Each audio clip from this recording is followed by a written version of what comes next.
안녕하십니까, 심채수 세무사입니다. 오늘도 어김없이 여러분들의 세금을 지키기 위해서 이 자리에 섰습니다. 오늘 시간은 상속포기 대 한정승인. 좀 띵띵을 한번 해야죠. 그렇죠. 상속포기 대 한정승인에 대해서 공부하는 시간을 갖도록 하겠습니다. 오늘도 저번 시간에 이어서 또 민법과 관련된 내용입니다. 좀 전문적인 내용이라서 좀 지루하실 수 있고, 하지만 한번 좀 설명을 들었고, 일반 상식에 해당되는 부분들이 많기 때문에 여러분들이 알아두시면 앞으로 실생활에서도 좀 도움이 되실 거고, 이 주위에 여러분들 힘드신 분들, 상속과 관련된 힘들었던 분들에 대해서 조언도 해줄 수 있는, 해줄 수 있는 위치까지 가지 않을까라는 생각을 합니다. 일단 뭐 상속 포기라든지 한정 승인을 앞서서 상속 순위, 내가 받을 대상도 아닌데 포기하고 있으면 안 되죠. 그렇잖아요. 그래서 그 상속 순위가 어떻게 되느냐. 저번 시간에도 공부를 했지만 상속을 받을 수 있는 위치의 가장 1순위는 유언이라고 그랬습니다. 돌아가신 아버님의 유언이 있으면 유언대로 재산을 받는 거죠. 그 재산대로 순위가 매겨지고 그 재산대로 지분을 갖는 겁니다. 근데 보통은 유언이 없기 때문에 법정 순위로 가야 됩니다. 상속은. 법정 상속 순위는 어떻게 되느냐. 유언이 없다는 가정하에 말하는 겁니다. 유언이 없었을 때 법정 상속은 1순위부터 4순위까지가 있습니다. 일단 처음 1순위는 직계 비속과 배우자입니다. 이 직계 비속도 보면 내 입장에서 아들이 있고 손자가 있고 뭐 증손자 외손자도 있고, 아니 증손자 뭐 이렇게까지 있습니다. 그랬을 때 다 직계 비속인데 그럼 다 그런 사람들이 다 상속이 될 거냐? 아니라는 얘기죠. 가장 촌수가 가까운 쪽에 있는 나이만 된다는 얘기예요. 쉽게 해서 내 비속 중에서 내 아들이 제일 나랑 촌수가 가깝잖아요. 손자는 한 단계 더 건너뛰잖아요. 그래서 이 바로 밑에 단계에 있는 아들하고 같은 순위에 있는 자식들이 상속인이 되는 겁니다. 촌수가 가까운 상속인이 한 명이라도 있으면 그 순위가 된다. 예를 들어서 내 아들은 한 명인데 손자가 10명이다. 그렇다 해서 손자 아들한테 10명한테 주는 게 아니라 아들 한 명이 다 상속받는 겁니다. 아셨죠? 그래서 근친의 순위가 받는다. 그래서 직계 비속과 이제 직계 비속이 없으면 직계 존속으로 갑니다.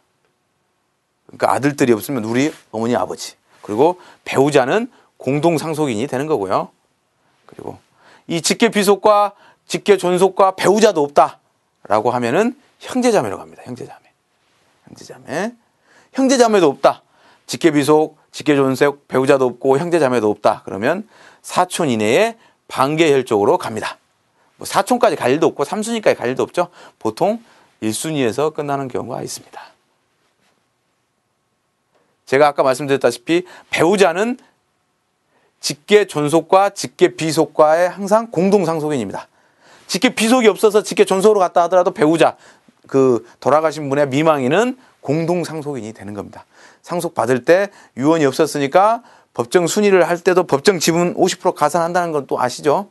근데 직계 비속도 없고 직계 존속도 없다. 근데 단지 배우자만 있다. 그럼 형제 자매하고 배우자가 나눠 갔느냐? 그렇지는 않죠. 이때는 배우자 단독 상속이 됩니다. 배우자 단독 상속. 저는 그런 경우까지는 봐봤습니다. 직계 비속도 없고 직계 존속도 없어요. 근데 형제자매는 있었어요. 형제자매는 있어서 했는데 이제 배우자가 있었죠. 근데 그 배우자도 노년에 만나신 거야. 노년에. 그래가지고 돌아가시기 한 1년 전인가 2년 전에 가까스로 혼인신고에 성공했죠. 그래서 재산을 다 받았습니다. 이 혼인신고가 안 돼 있으면, 즉 사실혼 관계라 하더라도 혼인신고가 안 돼 있으면 상속 재산을 받을 수는 없습니다. 우리 사실혼 관계에 있을 때, 사실혼 관계에 있다가 서로 살아있을 때 헤어졌다, 생전에. 서로 이렇게 부부관계를 사실혼 관계를 청산했다라고 한다면 재산 분할은 받을 수 있어요. 사실혼 관계였을 때. 근데 특이하게 사실혼 관계임에도 불구하고 상속 재산을 못 받아요. 즉, 혼인신고가 돼 있어야만 배우자라 이거죠. 상속을 받을 때는.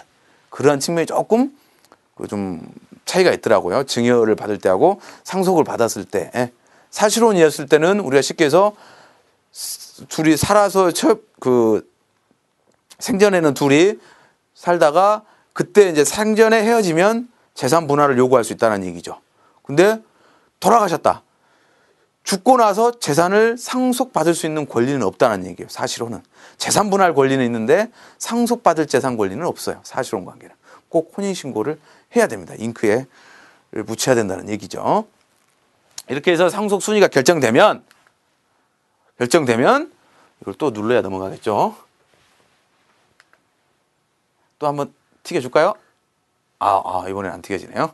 자, 그다음엔 상속 이제 그 순위가 결정이 되면 각각 상속 순위들이 이 상속 재산, 즉 아버지가 남겨놓은 재산을 받을 것이냐 안 받을 거냐 행복한 고민을 해야 되나요? 그렇죠. 아버님 재산이 많으면 당연히 행복하죠. 이제 행복한 고민보다는 서로 싸우고 난리 나겠죠. 서로 많이 받기 위해서. 그렇지만 이런 경우도 있습니다. 반대로 뭐냐면 재산보다는 빚이 많은 거. 아버지가 화병으로 돌아가셨다. 그럼 그 원인이 뭐 있을 수가 있겠어요? 사업을 망했어요. 하시다가. 그래서 돌아가신 분 주위에 많이 있지 않습니까? 그랬을 때 여러분들이 고객한테 해줄 수 있는 게 상속 포기를 하거나 한정 승인을 하시라는 걸 꼭 코치를 하셔야 됩니다. 이게 아버님 돌아가시고 나서 3개월 동안 아무런 의사표시를 하지 않으면 아버님이 생전에 지었던 자산, 채무, 빚을 다 자식들이 따앉게 됩니다. 그걸 따앉지 않기 위해서는 상속 포기나 한정 승인을 하셔야 돼요. 아셨죠? 그러니까 상속 포기도 상속 개시, 즉 아버님이 돌아가신 시점부터 3개월 이내에 하셔야 되는 거고, 한정 승인도 그 부채가 있음을 안 날부터 3개월 이내입니다. 그러니까 보통은 이제 돌아가신 날로부터 뭐 3개월 이내겠죠. 근데 상속 포기하고 한정 승인에 좀 차이가 있어요. 뭐냐면 상속 포기라고 하는 거는 그 아까 제가 말한 상속 순위 1순위부터 4순위 있죠. 그 사람들이 모두 가서 다 포기를 해야 돼요. 무슨 말이냐? 1순위 쉽게 해서 1순위는 포기했어요. 다. 2순위 직계 존속 포기했어요. 형제 자매도 포기했어. 반계 사촌 포기 안 했어. 그럼 그 사람이 다 승계받는 겁니다. 그러니까 여러분들 누구 뭐 사촌 형님 돌아가셨다 가셨어. 그냥 조문하실 때 조심하셔야 돼요. 이게 엄청나게 많은 빚을 지고 돌아가셨다 하면 이거 나도 상속 포기해야 되겠다. 꼭 큰아들한테 얘기를 해야 됩니다. 나도 상속 포기 꼭 해야 된다. 안 하고 있다가 당할 수가 있습니다. 그렇죠? 예전에는 법이 더 엄했어요. 뭐냐면 순위대로 와서 상속 포기를 하라 그랬거든요. 1순위가 다 끝나야 2순위가 하고, 2순위가 다 끝나야 3순위가 하고, 3순위가 끝나야 4순위가 하고. 이러다 보니까 놓치는 경우가 있었다는 얘기죠. 그러다 보니까 지금은 순위에 관련은 없어요. 그냥 4순위까지 해당이 되면 가서 알아서 상속 포기를 해야 됩니다. 근데 내가 장남 입장이다. 이걸 책임지라고 한다면 그 수많은 친척들한테 안내문을 보내서 상속 포기하라고 하고 싶겠습니까? 안 하고 싶겠습니까? 못하죠. 연락도 안 되는데 또 아버님 돌아가셨다도 오지도 않으신 분들한테 어떻게 가서 연락을 하냐고요. 그래서 상속 포기는 실무적으로 잘 쓰지는 않고요. 한정 승인을 씁니다. 한정 승인. 한정 승인이라고 하는 건 뭐냐면 내가 아버지에 대한 재산을 상속받을 때 한정하겠다. 즉 아버지가 남긴 재산 한도 내에서 빚을 부담하겠다. 그러니까 아버지가 재산이 15억이었고 빚이 10억이었다 하면 5억만 갚으면 끝이는 거죠. 아버지 재산 처분해서 5억만 갚으면 끝입니다.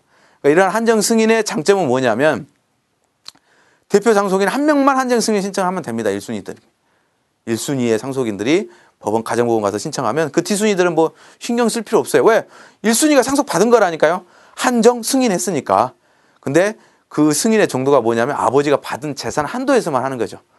근데 표면상으로는 지금 아버지 돌아가시는 시점에 5억이었고 재산은 빚은 3억이었어요. 그럼 일단 한정 승인을 해놔. 근데 나중에 뭐 사채업자 또 도끼 들고 옵니다. 그랬더니 빚이 5억이 더 있어. 그러면 법적으로는 2억만 더 갚으면 된다고요. 5억에서 3억 갚고 2억 남은 거 갖고 그냥 청산하면 퉁 칩시다 하면 끝입니다. 그게 한정 승인입니다. 그러니까 한정 승인은 최소 믿져야 본전이죠. 뭐냐면 내가 아버지가 남겨놓은 재산을 그래도 다른 빚쟁이들이 안 나타나면 2억은 남잖아요. 다른 빚쟁이 나타나도 그냥 2억 어차피 없는 거고. 그렇지만 그 넘는 빚을 초월해서 부담하지는 않는다는 게 바로 한정 승인입니다. 그래서 여러분들이 돌아가신 분들에 대한 뭐 그 형편이 상속 포기라든지 이런 걸 해야 된다라고 한다면 한정 승인으로 말씀을 해 주시는 게 그 고객한테 좋은 결론을 다다르게 할 수 있습니다. 그리고 뭐 실질적으로 변호사들 이렇게 가보면 변호사님들도 말씀하시는 게 상속 포기보다는 한정 승인을 하시라고 권고를 합니다. 또 고객분께서 여러분들의 설명을 듣고 변호사를 갔더니 변호사도 똑같은 얘기를 한다 하면 앞으로는 누구 말을 더 신뢰하겠습니까? 여러분의 말이 더 신뢰가 될 것입니다. 그래서 지금까지 뭐 한정 승인하고 상속 포기에 대해서 알아봤습니다. 여러분들 연일 고생이 많으십니다. 감사합니다.